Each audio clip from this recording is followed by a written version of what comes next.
প্রতি রাতে ঘুমের মধ্যে অদ্ভুত সব ঘটনার মুখোমুখি হচ্ছেন মিসেস শায়লা বেগম। রাতে ঘুমানোর পূর্বে ঠিকঠাক পোশাক পরে ঘুমান, কিন্তু সকালে উঠে দেখেন ঘর এলোমেলো, বাতাসে অদ্ভুত গন্ধ আর শরীরে অজানা ক্লান্তি। তিনি বুঝে উঠতে পারেন না এটা কি স্বপ্ন নাকি সত্যি কিছু ঘটছে। মিস্টার আনোয়ার, শায়লার স্বামী, ৮ বছর আগে এক দুর্ঘটনায় মারা গেছেন। সেই থেকে একাই সামলাচ্ছেন তার সমস্ত ব্যবসা। সকাল থেকে সন্ধ্যা পর্যন্ত অফিস, মিটিং, ক্লায়েন্ট, প্রায় প্রতিদিনই রাত ৮টার পর বাসায় ফেরেন। তারপর শাওয়ার নিয়ে পরিবারের সঙ্গে ডিনার করেন, গল্প করেন আর মাঝরাতে ঘুমাতে যান। কিন্তু ঘুমালেই যেন এক অদ্ভুত দুনিয়ায় হারিয়ে যান তিনি, যেখানে কিছু একটার উপস্থিতি অনুভব করেন প্রতি রাতে। কিন্তু কে বা কি সে? শায়লা বেগমের একতলা ভিলাবাড়িতে ৮ জন মানুষের বসবাস। কাজের মেয়ে বুলবুলি ১৮, ড্রাইভার নাসির ৩৩, ২ মেয়ে অনন্যা ১৬ আর আনিকা ২১। শায়লা নিজে ৪২, অসুস্থ শ্বশুর শাশুড়ি ৬৭ বা ৬১, আর তাদের দেখাশোনার জন্য নার্স জেসিয়া ২৬। সন্দেহের প্রথম তীর যায় ড্রাইভারের দিকে, কিন্তু সে তো ঘুমায় বাড়ির বাইরে। আর শায়লা নিজেই প্রতিদিন মেইন দরজা লক করেন, চাবিটাও নিজের কাছে রাখেন। তাহলে কে আসে রাতে?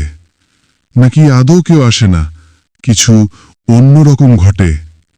পুরুষ বলতে ঘরে আছে কেবল শ্বশুর মশাই, বয়স ৬৭, শরীর অচল, কিডনি ফেইল, ইনজেকশন আর থেরাপিতেই দিন কাটে। তিনি তো নিজে চলাফেরাও করতে পারেন না। তাহলে কে? নার্স জেসিয়া এই বাড়িতে ৩ মাস ধরে আছেন। যে মেয়েটি যেমন দক্ষ, তেমনি শান্ত ও রহস্যময়ী। গত ১ মাস ধরে শায়লার সবচেয়ে কাছের মানুষ হয়ে উঠেছেন তিনি। অফিস থেকে ফিরে শায়লার ক্লান্ত শরীরে যখন জেসিয়ার হাতের ম্যাসাজ শুরু হয়, তখন মনে হয় সব ক্লান্তি যেন গলে যাচ্ছে। কিন্তু অদ্ভুত ব্যাপার হলো, যতবার জেসিয়া তাকে ম্যাসাজ দেয়, শায়লার চোখ ভার হয়ে আসে, যেন কোনো মায়ার ঘোরে ঢুকে পড়ছেন তিনি। আর পরদিন সকালে একই অবস্থা, ঘর এলোমেলো, বাতাসে অদ্ভুত গন্ধ, আর মনে হয় কেউ তাকে গভীর ঘুমে ছুঁয়ে গেছে। এভাবে কেটে গেছে ১৫ দিন। প্রতি রাতের একই ঘটনা। শায়লা ঠিক করেন আজ রাতে যেভাবেই হোক তিনি ঘুমাবেন না, ঘুমের ভান ভরে শুয়ে থাকবেন। যে বা যা আসে আজ তিনি দেখবেন নিজ চোখে। রাত ১২টা, জেসিয়া দরজা বন্ধ করে চলে গেল। ঘরে নিস্তব্ধতা, বাতাসে হালকা গন্ধ, চেনা অথচ অচেনা। শায়লা চোখ বন্ধ করে শুয়ে আছেন, কিন্তু মন জেগে আছে পুরোদমে। হঠাৎ ঘরের আলো একটু কমে এলো, যেন কেউ ধীরে ধীরে হেঁটে আসছে তার বিছানার দিকে। একটা ঠান্ডা বাতাসের ছোঁয়া, যেন কেউ কানের কাছে ফিসফিস করে বলল, তুমি তো এখনো ঘুমাওনি শায়লা। তারপর সব অন্ধকার। সকাল ৫টা, চোখ খুলে দেখলেন সব আগের মতোই, কিন্তু বাতাসে এখনো সেই গন্ধ। আর বিছানার পাশে পড়েছিল এক টুকরো সাদা কাপড়, যা কারো নয়। মাথা ঘুরছে, এটা কি স্বপ্ন ছিল না সত্যি কিছু ঘটছে? যত ভাবেন ততই মনের ভেতর ভয় চেপে বসে। শায়লা জানেন আজ রাতে আবার কিছু একটা ঘটবেই, আর তিনি প্রস্তুত জানতে কে বা কি লুকিয়ে আছে এই নিস্তব্ধতার মধ্যে। সারা রাত ঘুমের ভান ধরে শুয়ে থেকেও কিছু দেখতে পাননি শায়লা বেগম। কিন্তু ভোরে জেগে উঠে দেখেন সব আগের মতোই। তবুও বাতাসে সেই অদ্ভুত গন্ধ, আর বিছানার পাশে সাদা কাপড়ের টুকরো, যা কারো নয়। তারপর থেকে শায়লার আচরণে পরিবর্তন আসতে শুরু করে। অফিসে মন বসে না, চোখের নিচে কালচে দাগ, মুখে ক্লান্তির ছাপ। কিন্তু ভেতরে ভেতরে একটাই ভাবনা, যে কে বা কি আমাকে ছুঁয়ে যায় প্রতি রাতে। তৃতীয় দিন সকালে আনিকা বলে উঠল, মা, তুমি রাতে কার সঙ্গে কথা বলো? আমি তোমার ঘর থেকে কারো ফিসফিস শুনেছি। শায়লা চমকে তাকালেন। কি বলছো তুমি? একদিন নয় মা, 3 দিন ধরেই শুনছি। সেই রাতে শায়লা সিদ্ধান্ত নিলেন, এবার প্রমাণ চাই। ঘরে লাগালেন ছোট্ট এক সিকিউরিটি ক্যামেরা, যা কেউ জানে না। ক্যামেরা বসানো হলো টেবিল ল্যাম্পের ভিতরে, এমনভাবে যেন কারো চোখে না পড়ে। রাত 12টা, সব আগের মতোই। জেসিয়া এসে ঘর গুছিয়ে দিয়ে চলে গেল। ঘরে হালকা আলো, জানালার পর্দা দুলছে, বাইরে ঝিঝি পোকার ডাক। শায়লা ঘুমের ভান ধরে শুয়ে আছেন। হঠাৎ আবার সেই ঠান্ডা হাওয়া, আর এক মৃদু ফিসফিস। তুমি জেগে আছো শায়লা? তারপর যেন ঘরটা কাঁপতে লাগলো হালকা কম্পনে। আলোটা একটু নিভে এলো, আর এক মুহূর্তে সব অন্ধকার।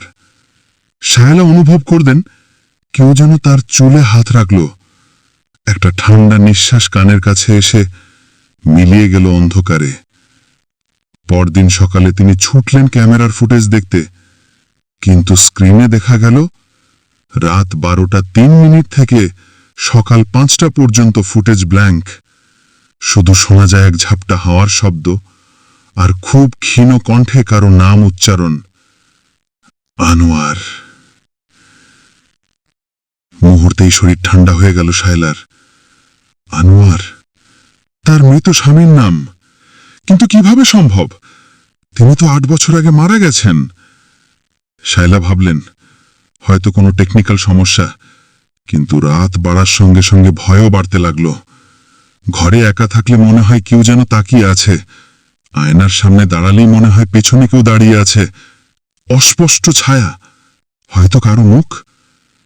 পরের রাতে আবারও সেই অনুভূতি। এবার তিনি চোখ খুলে দেখার চেষ্টা করলেন। এক মুহূর্তে মনে হলো একটা আবছা আলো ঘরের কোণে দাঁড়িয়ে আছে, ধীরে ধীরে এগিয়ে আসছে তার দিকে। মনে হলো সেই মুখটা চেনা, ঠিক আনোয়ারের মতো। শায়লা চিৎকার করতে চাইলেন, কিন্তু গলা দিয়ে কোনো শব্দ বের হলো না। সবকিছু অন্ধকার হয়ে গেল। সকালে জেগে দেখলেন সব আগের মতোই, কিন্তু এবার বিছানার পাশে পড়ে আছে একটি পুরনো ঘড়ি, যা একসময় আনোয়ারের হাতে থাকত। শায়লা নিঃশব্দে তাকিয়ে রইলেন সেই ঘড়ির দিকে। তার চোখে জল গড়িয়ে পড়ল। মনে হলো কেউ কানের পাশে আবার ফিসফিস করছে, আমি ফিরে এসেছি। হে প্রভু শ্রীকৃষ্ণ, মানুষ বলে প্রেম তোমার দান, প্রেম তোমার আশীর্বাদ। কিন্তু আজ আমি জানতে চাই, সঠিক প্রেম কি সত্যি আপনার ইচ্ছাতেই হয়, নাকি এটা কেবল মানুষের খেয়াল? প্রিয়, তুমি যে প্রশ্ন করলে তার উত্তর অনেকেই খুঁজে বেড়ায়। শোনো, আমি ভগবদ্গীতায় বলেছি, যে ভক্ত যেভাবে আমার কাছে আসে আমি তার সেই ভক্তিভাবকেই পূর্ণ করি। অর্থাৎ যার হৃদয় নির্মল, যার ভক্তি সত্য, তার প্রেমও সত্য হয়। প্রকৃত প্রেম আমার ইচ্ছাই জন্মায়, কারণ আমি নিজেই প্রেমের উৎস। শোনো, শাস্ত্রে লেখা আছে, মনুসংহিতা বলছে, পুরুষ আর নারীর মিলন পূর্বজন্মের কর্মফল দ্বারা স্থির হয়। মহাভারতে আছে, নারী ও পুরুষের মিলন পূর্বেই ঈশ্বর স্থির করে দেন। আর শ্রীমদ্ ভাগবত পুরাণে বলা হয়েছে, ভক্তির মূলই হল প্রেম। যে প্রেম সত্য, সে আসলে ঈশ্বরী। অতএব যে প্রেমে নিঃস্বার্থ ত্যাগ আছে, যেখানে একজন অন্যজনের জন্য প্রাণ দিতেও রাজি, সে প্রেম কেবল আমার কৃপাই জন্মায়। হে প্রভু, তাহলে যে প্রেম ক্ষণস্থায়ী, যেখানে শুধু স্বার্থ, সেটা কি আপনার দান নয়? না প্রিয়, যে প্রেম কামনা, লোভ আর মোহে ভরা, সে কেবল দেহের খেলা। সে প্রেম সময়ের সাথে মুছে যায়, কিন্তু যে প্রেম আত্মার সাথে আত্মার মিলন ঘটায়, যেখানে একে অপরকে নিজেরই অংশ মনে হয়, সে প্রেম অমর। এবং হ্যাঁ, সে প্রেম কেবল আমার ইচ্ছাই জন্মায়। আজ বুঝলাম, সঠিক প্রেম খুঁজে পাওয়া যায় না। সঠিক প্রেম ভগবান নিজে দান করেন। প্রেম আসলে ভগবানেরই একটি রূপ, যেখানে নিঃস্বার্থ ভক্তি আছে।